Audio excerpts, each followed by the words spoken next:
Hello everyone, अस्सलाम वालेकुम। So welcome to our channel physics with BKS. आपके पास कुछ इक्वेशंस ऑफ मोशन वगैरह होती हैं, तो जिसकी एक सीरीज़ वगैरह मैंने फार्मूलाज वगैरह आपको बताए थे पिछली वीडियो में, ठीक है। तो इस वीडियो में मैं आपको जनरली इक्वेशंस ऑफ मोशन बताऊंगा ये कितनी है और उनको किस तरह से यूज़ करना है, और बाकी उनके जो है कुछ केसेस जो आपको गिवन होते हैं, ठीक है। तो आपके पास सबसे पहले जो इक्वेशन होती है वो होती है v is equals to u plus a t. इसमें v जो है आपकी फाइनल वेलोसिटी है, जिसको आप वी एफ भी लिखते हो, और u जो है वो इनिशियल वेलोसिटी है, वी आई। सही है। अगर यही मोशन ग्रेविटी के इन्फ्लुएंस में अगर होगी, अगर यही मोशन ग्रेविटी के इन्फ्लुएंस में होगी, तो आप इसको एक्सीलरेशन को हटाकर ग्रेविटी रखोगे। v is equals to u plus minus g t. Plus minus, अगर ग्रेविटी या बॉडी अगर मोशन अपवर्ड हो रही है तो ग्रेविटी पॉजिटिव, अगर डाउनवर्ड हो रही है तो ग्रेविटी नेगेटिव। और दूसरी इक्वेशन कौन सी है? दूसरी इक्वेशन है s is equals to u t plus half a t square. अच्छा, इसमें किस तरह से आपने करना है?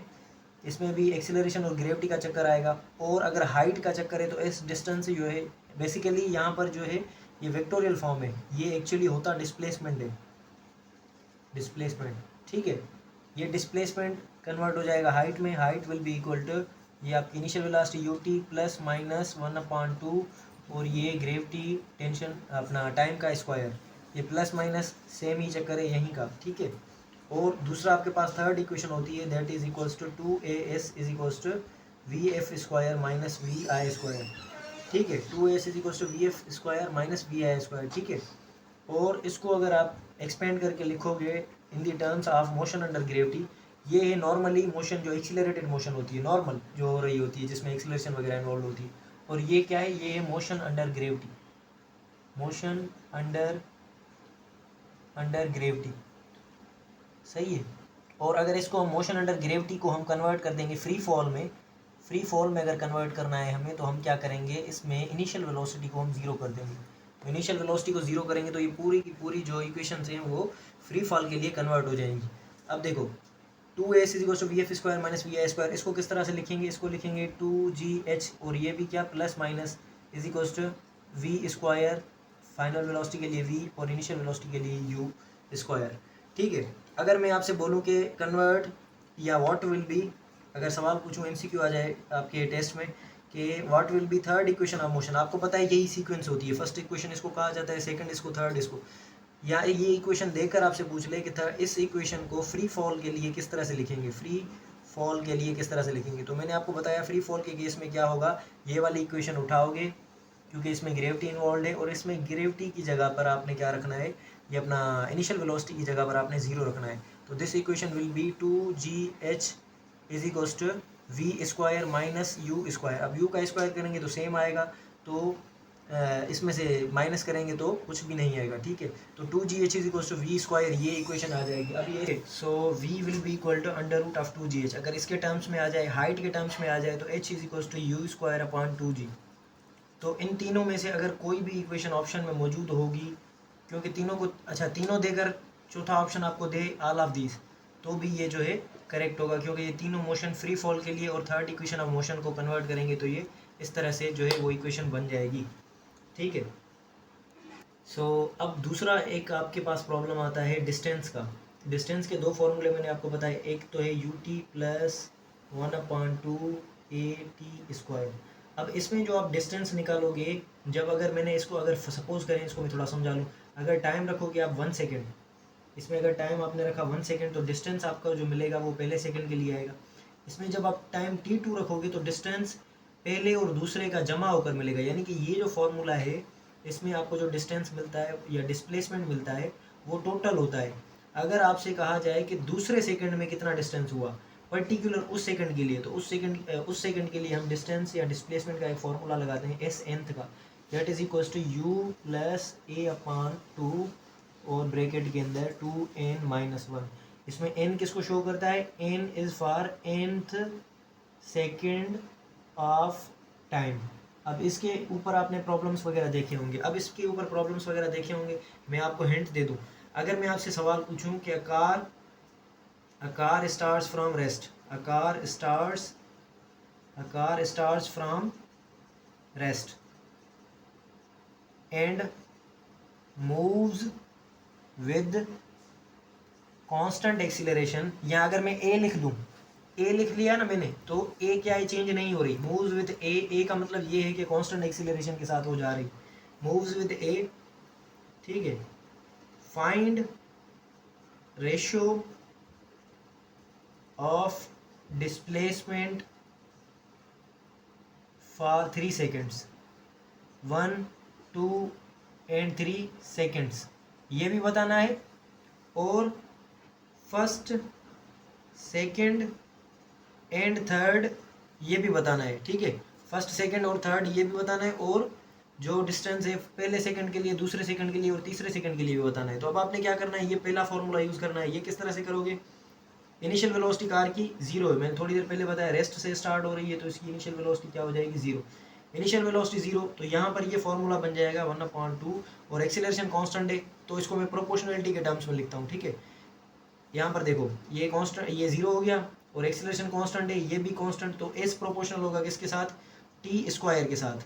और यहाँ पर ये जो है ये फॉर्मूला, इसमें इनिशियल वेलोसिटी 0 होगी, ए कांस्टेंट है, तो एस प्रोपोर्शनल होगा इसके साथ 2n-1 के साथ।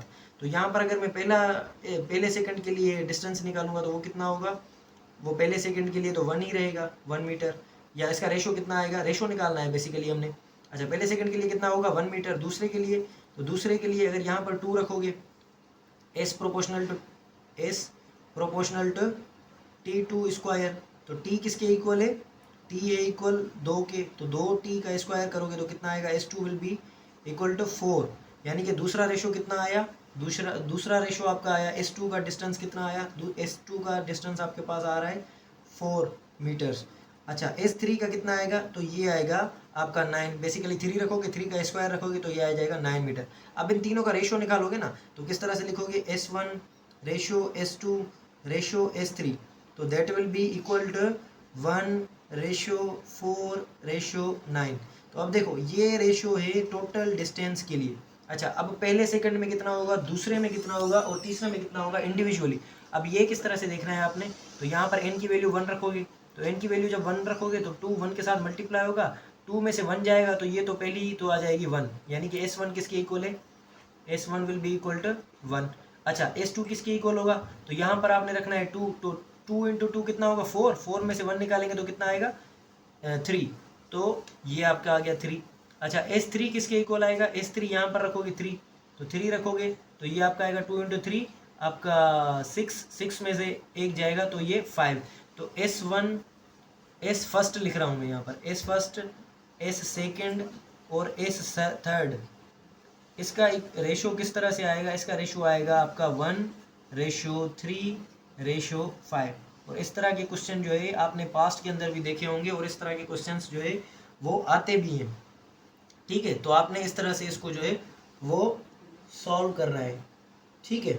अच्छा, और किस तरह से आपसे सवाल वगैरह पूछे जाते हैं इस MD गेट में, इन्हीं इक्वेशंस पर।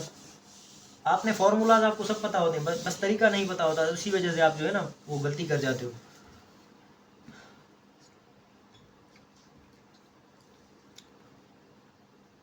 अच्छा, दूसरा आपके पास कुछ फार्मूलाज होते हैं एवरेज स्पीड और एवरेज वेलोसिटी के। एवरेज स्पीड और एवरेज वेलोसिटी, एवरेज स्पीड और एवरेज वेलोसिटी, इसमें काफ़ी बच्चों को मसला होता है। तो सबसे पहले इसका जो है ना बेसिक फार्मूला वो याद कर लें, that is equals to total distance upon total time, ये सबसे बेसिक फार्मूला है। अच्छा, total distance upon total time. अब टोटल डिस्टेंस अगर बॉडी गई है, सपोज करो ये उसका पाथ है, ए से जा रही है बी की तरफ, ए से बी की तरफ जा रही है, ये आपका ए है और ये आपका बी। अब इसने जो हाफ डिस्टेंस कवर किया है ये S1, और ये जो हाफ है ये कवर किया है S2, ठीक है। और ये T1 जो है ये फॉर S1 है, और ये T2 जो है ये S2 के लिए। अच्छा, यहाँ पर किसकी बात हो रही है, डिस्टेंस की बात होगी, तभी ये एवरेज स्पीड कहलाएगा, ठीक है। अगर यहाँ पर हम एवरेज वेलोसिटी बोल देंगे तो यहाँ पर डिस्प्लेसमेंट आ जाएगा, वो मैं बताता हूँ थोड़ी देर में आपको। अब देखें इसको किस तरह से लिखना है, टोटल डिस्टेंस किसके इक्वल है, V एवरेज, और इसके ऊपर कोई एरो वगैरह नहीं आएगा, क्योंकि ये जो है हमारा अपना जो है स्पीड है, वेक्टर फॉर्म नहीं है। अच्छा, इसको दूसरे तरीके से भी लिख सकते हैं, इस तरह से एरो देकर, और ये मॉड के अंदर, यानी कि सिर्फ और सिर्फ मैग्नीट्यूड है। ठीक है, तो इसके दोनों तरीके हैं लिखने के। फिलहाल हमको जो है, हम इसको सिंपल तरीके से लिखते हैं इस तरह से, total distance S1 plus S2 अपान T1 प्लस T2। अच्छा, ये तो बेसिक फार्मूला है सबसे पहले। अच्छा, कभी कभी क्या होता है कि आपको जो डिस्टेंस है ना, वो डायरेक्टली गिवन नहीं होता। डिस्टेंस आपको डायरेक्टली गिवन नहीं होता। क्या गिवन होता है वो मैं यहाँ पर आपको बना कर दिखाता हूँ डायग्रामेटिकली। इस तरह से आपको गिवन होता है कि ये जो बॉडी है उसने आधा पाथ कवर किया है V1 वेलोसिटी से, और उसको टाइम लगा है T1, और आधा पाथ जो कवर किया है उसने V2 वेलोसिटी से, और उसको टाइम लगा है T2। उस केस में आपको क्या करना है, तो बाकी ये जो है ना, ये फॉर्मूला आपने सबसे पहले लिखना है जब भी कोई एवरेज स्पीड या एवरेज वेलोसिटी का कोई चीज़ हो।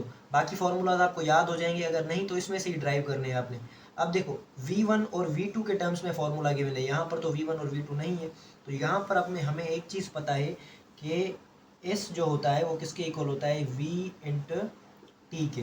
तो यहाँ पर अगर मैं S की जगह पर S1 लिख लूँ, तो मैं इसको लिखूँगा V1 इंटू T1, और S2 लिख लूँ तो S2 will be equal to V2 into T2। अच्छा, अब ये किस तरह से हो जाएगा, ये फॉर्मूला मॉडिफाई हो जाएगा ये दूसरे केस के लिए। दूसरे केस के लिए वेलोसिटी या स्पीड जो है आपको गिवन है बेसिकली, कि इतनी स्पीड के साथ पहले हाफ में गया, और दूसरे हाफ के लिए इतनी स्पीड के साथ। तो ये फॉर्मूला चेंज हो जाएगा, और ये फॉर्मूला बन जाएगा VAV is equals to S की जगह पर V1 into T1 plus V2 into T2 upon T1 plus T2। अब ये हो गया आपका फार्मूला जब आपको डिस्टेंस डायरेक्टली गिवन ना हो। ठीक है, इसको मैं लिख लेता हूँ यहाँ पर, S is not given directly जो है डिस्प्लेसमेंट या डिस्टेंस गिवन नहीं है। फिलहाल यहाँ पर बात हो रही है एवरेज स्पीड की, तो डिस्टेंस डायरेक्टली गिवन नहीं है, वेलोसिटी के टर्म्स में गिवन है। अच्छा, अब दूसरा क्या होगा, दूसरा ये होगा कि आपको टाइम जो है गिवन ना हो। किस तरह से, ये आपको बोले कि S1 डिस्टेंस कवर हुआ है वेलोसिटी V1 के साथ, S2 कवर हुआ है वेलोसिटी V2 के साथ। अब देखो, टाइम आपको गिवन नहीं है डायरेक्टली, यानी कि थर्ड केस जो है इसमें टाइम इज़ नॉट गिवन। तो इसमें आपके पास जो है टाइम गिवन नहीं है। अब ज़्यादातर स्टूडेंट्स को मसला इस प्रॉब्लम में आता है। ठीक है, अब इसको किस तरह से करोगे, आपको पता है T is equals to S upon V, ये तो आपको पता है। टाइम पीरियड इसी इक्वेशन से हम निकालेंगे। ये टी को यहीं पर रखो, वेलोसिटी को उधर लेकर जाओ, तो डिस्टेंस अपॉन वेलोसिटी हो जाएगा, या डिस्टेंस अपॉन स्पीड हो जाएगा। तो ये जो बेसिक फार्मूला है इसमें ये इसकी वैल्यू पुट कर दो टाइम की, तो आपको जो है वो फार्मूला मिल जाएगा। वेलोसिटी एवरेज स्पीड जो है वो किसके इक्वल है, S1 प्लस S2, ये तो सेम रहेगा। और नीचे टाइम आपको गिवन नहीं है, तो टाइम की जगह पर क्या रखोगे, S1 अपान V1 प्लस S2 अपान V2। अब आपने क्या करना है, इस नीचे वाले टर्म की लेनी है LCM। तो इसकी LCM साइड पर रखते हैं, फिर उसका जो टर्म है वो यहीं पर रखते हैं। ठीक है, V1 V2 इसकी LCM होगी, V1 का टेबल जाएगा V1 पर, तो ये V2 बचेगा, V2 इसके साथ मल्टीप्लाई होगा, तो ये होगा S1 V2 प्लस V2 का टेबल V2 पर V2 टाइम्स, बाकी बचा V1, तो S2 V1। ठीक है, अब ये टर्म मिल गया आपको। अब क्या होगा, इसको आपने इसके नीचे रखना है। तो इसको किस तरह से लिखते हैं, इसको मैं हटा देता हूँ यहीं से। VAV will be equal to S1 plus S2 upon, नीचे क्या था, S2 V1 plus S1 V2, और उसके नीचे क्या था, ये क्या लिखा था हमने, क्या निकाला था, एक सेकंड इसको थोड़ा सा बना लेते हैं। V1 V2, ये V1 V2 था, S1 V2 plus S2 V1। ठीक है, इसके नीचे क्या था, S1 V2 plus S2 V1, और नीचे उसके V1 V2। अब आपने क्या करना है, ये जो थर्ड वाला टर्म है ये चला जाएगा ऊपर। अब जब ये ऊपर चला जाएगा तो VAV will be equal to S1 plus S2, इसके साथ मल्टीप्लाई होगा क्या, V1 V2, और उसके नीचे क्या है, S1 V2 plus S2 V1। ये जो है थर्ड फार्मूला है जब आपको टाइम डायरेक्टली गिवन नहीं होता। तो ये किसके लिए है, ये तीसरा केस है, इसको मैं यहीं पर लिख भी लेता हूँ। जब टाइम डायरेक्टली गिवन ना हो, time is not given, time given ना हो, distance and velocity, distance and speed are given. ठीक है, अब आपने क्या करना है, इसको यहाँ से स्पीड को हटाकर बस यहाँ पर लिखना है वेलोसिटी। और एक चीज़ होगी, ये डिस्टेंस को हटाकर क्या लिखेंगे, डिस्प्लेसमेंट। फॉर्मूलाज क्या रहेंगे, सेम रहेंगे, बस यहाँ पर आ जाएगा एरो, ऊपर भी आ जाएंगे एरो, और तो कुछ नहीं रहेगा, फार्मूलाज सेम रहेंगे। हाँ, एक और चक्कर होता है जो फार्मूलाज में, वो किस तरह से कभी कभी जो है ना आपको कंफ्यूज करता है एक प्रॉब्लम देकर।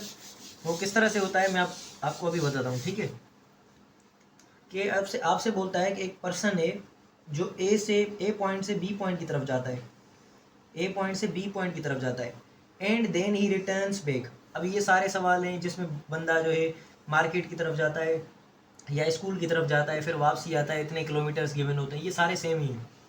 अब आपसे पूछा क्या जाता है, आपसे पूछा जाता है इसकी एवरेज, यानी कि इसको अगर मैं स्टेटमेंट में लिखूं, a person goes from A to B and then returns. ठीक है, find its average speed and average speed, और दूसरा क्या बताना है, एंड एवरेज वेलोसिटी, दोनों बतानी है। एवरेज स्पीड किसके इक्वल मिलेगी, एवरेज स्पीड फॉर्मूला क्या था, v a v is equal to total distance. अब ये गया, इसको टाइम लगा s1, और ये वापसी आया, इसको टाइम लगा, सॉरी अपना डिस्टेंस लगा s2। अब देखो ये डिस्टेंस जो है दो फिक्स्ड पॉइंट्स के दरमियान में है, यानी कि जितना s1 होगा उतना ही s2 होगा। अगर मैं दोनों को नाम लिख दूं तो 2s लिख सकता हूँ। s1 is equal to s2, s के बराबर है। तो यहाँ पर एवरेज स्पीड का फॉर्मूला क्या था, s1 प्लस s2, जाने वाला टाइम t1 प्लस आने वाला टाइम t2। ये दोनों क्या है, ये है जाने वाला टाइम t1 डिस्टेंस के लिए, और ये आने वाला टाइम t2। अच्छा, अगर टाइम में बोल दूं कि सेम है, जाने और आने में टाइम भी सेम है, तो एवरेज स्पीड और एवरेज वेलोसिटी का फॉर्मूला किस तरह से बनेगा, स्पीड का तो हो जाएगा ये नीचे t1 प्लस t2। अब किस तरह से लिखोगे, s1 भी सेम है, s2 भी सेम है, तो यहाँ पर ये s प्लस s2s हो जाएगा, और टाइम भी दोनों के लिए सेम है, तो t प्लस t कितना हो जाएगा, 2t। तो ये 2 से ख़त्म हो जाएगा, तो ये इसका जो आंसर आएगा आपके पास, इसका आंसर कितना होगा, इसका आंसर आपको मिलेगा s/t। तो ये एवरेज स्पीड आपकी है s/t। अच्छा, एवरेज वेलोसिटी होगी 0। एवरेज वेलोसिटी क्यों 0 होगी, क्योंकि जब ये ए से बी की तरफ गया, ठीक है, और बी से ए की तरफ वापसी आया, तो इसका नेट जो डिस्प्लेसमेंट है, नेट डिस्प्लेसमेंट वो तो हो गया 0। अब जब नेट डिस्प्लेसमेंट 0 हो जाता है तो हम बोलते हैं कि बॉडी की एवरेज वेलोसिटी जो है वो टोटल डिस्प्लेसमेंट अपॉन टाइम होती है। तो जब डिस्प्लेसमेंट 0 हो जाएगा तो एवरेज वेलोसिटी भी आपकी 0 हो जाएगी। ठीक है, तो ये थे कुछ केसेस जो मैंने एवरेज वेलोसिटी वगैरह पर आपको बताया, और कुछ इक्वेशंस ऑफ मोशन के बारे में बताया। अच्छा, this was all about average speed and average velocity and the equations of motion, जो हमने थोड़ी देर पहले डिस्कस किए। ठीक है, तो अब इसके जो है मैं थर्ड पार्ट भी एक बनाऊंगा जिसमें मैं जो है ग्राफ्स वगैरह के बारे में डिस्कस करूंगा। ग्राफ आपको स्टूडेंट्स को काफ़ी कंफ्यूज करते हैं, और मोमेंटम और टेंशन वगैरह के केसेस। ठीक है, तो वीडियो कैसी लगी आपको कमेंट्स में बताना है, जो भी आपका रिव्यू हो, वेदर पॉजिटिव और नेगेटिव, ये आपको कमेंट्स के अंदर बता देना है। ठीक है, और उसके साथ साथ क्या इंप्रूवमेंट करनी चाहिए या कोई चीज़ आपको समझ। अच्छा, जिनको वीडियो देखने में मसला होता है, बोर्ड क्लियर नहीं होता, तो क्वालिटी बढ़ाकर देखा करो। क्वालिटी मैं HD में वीडियोस अपलोड करता हूँ। अगर आपके पास इशू आ रहा है तो या तो आपके वाईफाई में मसला है या डेटा में मसला है। ठीक है, तो आपने इसको क्लियर करके उसके बाद ही देखना है। ठीक है, so wish you all the very best. Allah हाफिज़।